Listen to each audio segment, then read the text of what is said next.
Welcome back for another FTT price prediction analysis video, and at the time of this recording, FTT continues to hold below the 20-day MA here on the 4-hour chart, which is now acting as resistance for us to continue gearing up. FTT continues to hold above support at the $4 mark, and as long as this key area of support continues to hold, I'm still expecting higher prices where we can easily see a break above the key area of resistance at the $4.95 mark and a break above that key area of resistance with a successful retest. Then we can easily see FTT get above the $6 mark in the next coming hours. FTT has also continued to obey the Elliot structures, and zooming out on the charts to first give you a recap of what has been happening over here, you can see that last year after the FTX collapse, we saw FTX collapse and give us these lows down here, where we had now been stuck within this range between the $1.57 mark and the $0.96 mark, which is a range that we had been stuck for more than a year. And finally this year in November, we saw the breakout out of the range to the upper side in a move that has now given us a high above the $5.6 mark in a move that I'm terming as the formation of this wave 1. And after seeing the formation of that first wave, we saw a bit of a shallow pullback over here in the formation of this wave 2 into the minimum target areas for the second wave, highlighted on the charts using this red target area,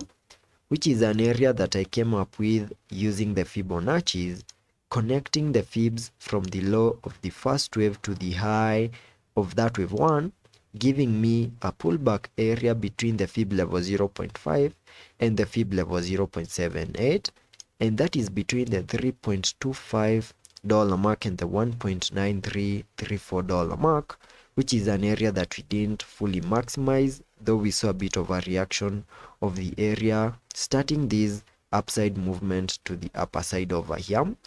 And you can easily see that we have now continued to face a resistance at the $4.95 mark, and chances are, in case this rejection that we are seeing continues over here, we can easily see a pullback to support at the $4 mark. And as long as the $4 mark continues to hold, we can expect another bounce back. But if by any chance we lose the $4 mark, then I will be expecting an even deeper pullback over here, back to support at the $3 mark. And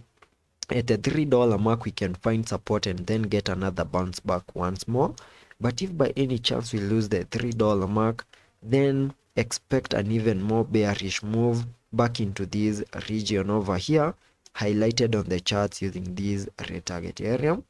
And as long as we continue holding within this area once more, we can expect another aggressive move to the upside in the formation of this wave 3 over here, whose minimum target areas can get above the $10 using the trend-based Fibonacci. We also need to have in mind that in case we lose our red target area over here and continue heading further down, then that will be suggesting the most bearish case scenario, where we can easily get to our range between the $1.5 mark and the $0.961 mark, maybe consolidate once again before we can see that breakout to the upper side.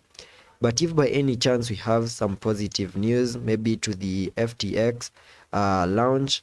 maybe we can see FTT get above resistance, push above the $7 mark, and possibly get above the $10 in the next coming days or maybe months. That is another case scenario that we can have in mind, and that is what I'm watching out here on the FTT chart in the next coming hours and also on the long term. And I hope that video was of much help to you, and I hope to catch you in the next one.